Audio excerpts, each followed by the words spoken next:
Buenas tardes con todos. Mi nombre es Evelyn Mancheno. Soy estudiante del Instituto Universitario Sucre. Estoy en tercer semestre de contabilidad. En esta tarde les voy a hablar acerca de un tema bastante interesante que es el PIB. El PIB es un indicador económico que refleja el valor monetario de todos los bienes y servicios finales producidos por un territorio en un determinado periodo de tiempo. Se utiliza para medir la riqueza que genera un país. También se lo conoce como el Producto Interno Bruto, ahí sus siglas, PIB. Mide la producción total de bienes y servicios de un país, por lo que su cálculo es bastante complejo. Tenemos que conocer todos los bienes y servicios finales que han producido el país y sumarlos. Es decir, desde la producción de manzanas, leche, libros, vehículos, máquinas y todos los bienes que se hayan producido en el país, hasta los servicios de un taxista, de un dentista, un abogado, un banco, un profesor, entre otros muchos.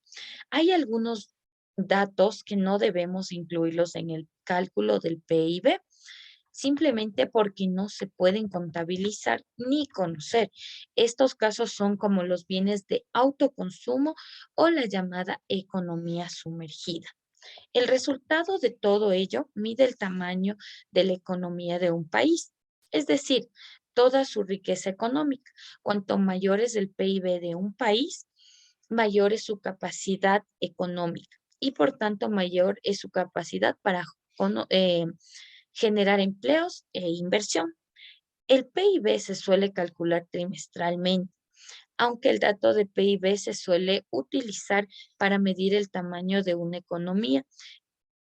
En este caso, el PIB es anual, es decir, todo lo producido en el territorio durante un año.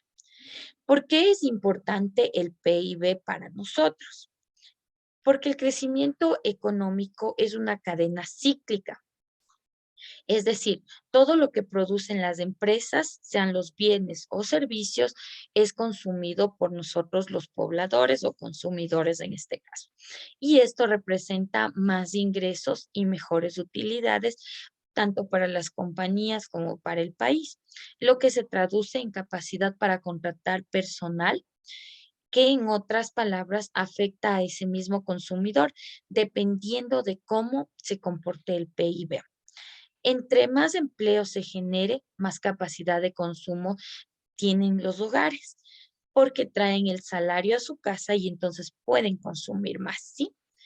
Un mayor crecimiento del PIB se ve reflejado en mayor consumo y en mayor capacidad de adquisición de las personas.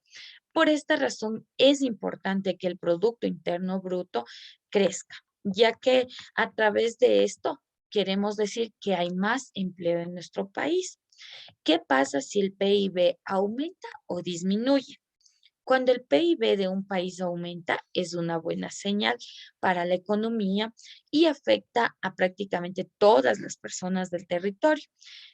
Y por el contrario, cuando cae en cuando cae es una mala señal. Podríamos asemejarlo a los ingresos de una familia o de una empresa. Si aumentan los ingresos, por lo general es una buena señal, ya que todo nos va a ir bien, vamos a poder adquirir nuevas cosas o incrementar nuestro negocio o invertir en algo nuevo. Pero en cambio, si se reducen los ingresos, eh, todo se nos va a complicar, ¿sí? Entonces, como veremos más abajo, nosotros somos los que generamos el PIB de nuestro país, ¿sí? Cuando aumenta el gasto, el consumo y la inversión, es decir, cuando aumenta el PIB, se suele desencadenar un efecto positivo en la economía, ya que, ya que estos aumentos hacen crecer los ingresos de las empresas, las familias y las administraciones, los cuales tendrán más capital para invertir y crear empleos, lo que de nuevo hace crecer el consumo y el gasto. Al haber más personas con capacidad de consumir, es por ello que cuando sube el PIB suele crecer el empleo y aumentar los salarios de los trabajadores. La primera relación del PIB y el desempleo está reflejado en la ley de Ockham. ¿sí? Eso fuera bueno que lo revisen, va a serles de mucho beneficio revisar esta ley porque nos va a enseñar muchas cosas que por cuestiones del tiempo no se les puede ir explicando un poco más aquí. En cambio, cuando el PIB disminuye, o hay alguna recesión económica, de forma agregada disminuye el consumo y los beneficios de la empresa, por lo que se reducen los empleos y las inversiones.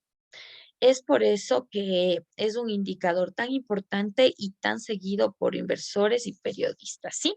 Tenemos que estar muy pendiente en el PIB de nuestro país para poder nosotros también guiarnos y ver cómo va la economía de nuestro país. ¿Sí?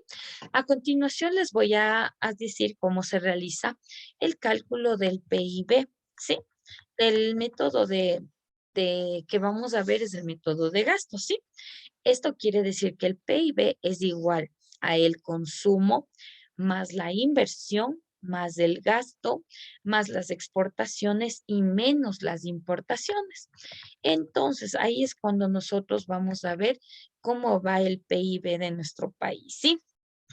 Hay otras fórmulas que ustedes las pueden ir verificando, ya depende de cómo se van a guiar, pero a mí me pareció esta fórmula la más práctica y la más fácil, se podría decir, ¿sí? Como sabemos, tenemos que estar al pendiente de cada una de estas fórmulas para nosotros también poder ir conociendo cómo se maneja un PIB o de dónde sale, ¿sí? Hay veces se realizan algunas comparaciones del PIB cuando comparamos el Producto Interno Bruto de un trimestre con el trimestre anterior.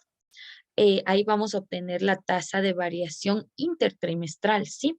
Que esto quiere decir el crecimiento económico que está experimentando el país de trimestre en trimestre.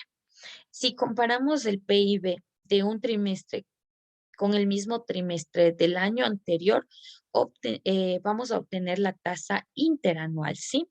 Y a la hora de comparar el PIB de los países internacionalmente, se suele utilizar el dato del PIB anual, medido en dólares estadounidenses. Estos son datos que nos pueden servir para cualquier trabajo que estemos realizando o para conocimiento de cultura general, que es muy bueno que nosotros lo manejemos. Espero que haya sido de su agrado este video. Es un pequeño video informativo, pero está bastante resumido y conciso. Espero que me den un like y que nos apoyen para poder seguir agregando más información de su agrado y de su interés. Una buena tarde. Gracias.